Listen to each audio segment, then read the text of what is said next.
கேரளாவோட traditional food என்னன்னு சொல்லுங்கள் பார்க்கலாம். அது சத்யா அப்படின்னு சொல்லுவாங்க. எப்பயுமே ஃபங்க்ஷன்னா இங்கே சத்யா எப்பயுமே இருக்கும். ஓணம்க்கும் சரி, விஷுக்கும் சரி.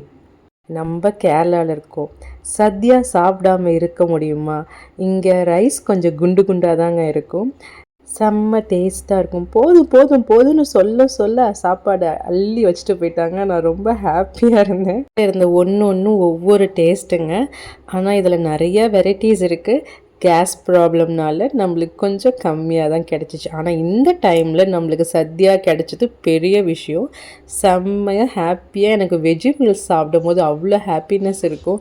இதில் என்ன ஒரு பிரச்சனைனா, நம்மளுக்கு லாங்குவேஜ் ப்ராப்ளம் இருக்கிறனால சொல்கிறது அவங்களுக்கும் புரியாது, நம்மளுக்கும் புரியாது. சரி எல்லாம் ஒரு குழப்பி அடிப்போம் அப்படின்னு நான் இறங்கிட்டேங்க ஃப்ரெண்ட்ஸ். செம்மையாக இருந்துச்சு. பசங்க பிரியாணி, சில்லி சிக்கன், 65 எல்லாம் வாங்கியிருந்தாங்க. அவங்க அதெல்லாம் சாப்பிட்டுட்டு என்ஜாய் பண்ணாங்க.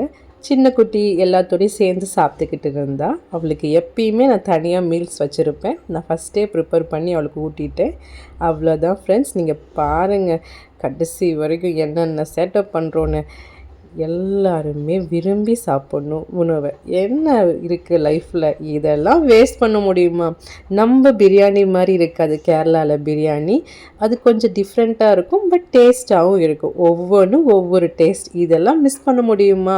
ரசம், மோர் எல்லாத்தையும் சாப்பிட்டுட்டு ஃபைனலாக நான் பாயாசத்துக்கு இறங்கிட்டேன் ஃப்ரெண்ட்ஸ். எனக்கு ஸ்வீட்னா அவ்வளோ பிடிக்கும் ஃப்ரெண்ட்ஸ். என்னை ஃபாலோ பண்ணுறீங்கன்னா உங்களுக்கு கண்டிப்பாக தெரியாமல் இருக்காது. நான் அவ்வளோ விரும்பி சாப்பிடுவேன். எனக்கு எப்போவுமே டெசர்ட் இருக்கணும்னு நினைப்பேன். அதுவும் இந்த மாதிரி இலையில உட்காந்து ஃபுல் மீல் சாப்பிடும் போது டெசர்ட் இல்லைன்னா பாயாசத்தை அப்பளத்தில் போட்டு நல்லா பிசைஞ்சு அடித்து விட்டு பாருங்கள், செம்மையாக இருக்கும். எனக்கு டேஸ்ட் பண்ணோன்னே பத்தலை ஃப்ரெண்ட்ஸ். இது எனக்கு பத்தாதுன்னு தோணிடுச்சு. மறுபடியும் இன்னும் கொஞ்சம் வேணும்னு சொல்லி வாங்கிக்கிட்டேன். நம்ம வெக்கப்படக்கூடாது சாப்பிட்ற விஷயத்தில் ஃப்ரெண்ட்ஸ். செம்மையாக சாப்பிட்டேன், ஜாலியாக இருந்துச்சு. நீங்களும் கேரளா ஃபேமஸான ட்ரெடிஷ்னல் ஃபுட் சத்யா சாப்பிட்ருந்தீங்கன்னா மறக்காமல் கமெண்ட் பண்ணுங்கள், மறக்காமல் சப்ஸ்கிரைப் பண்ணிவிடுங்க. Bye friends.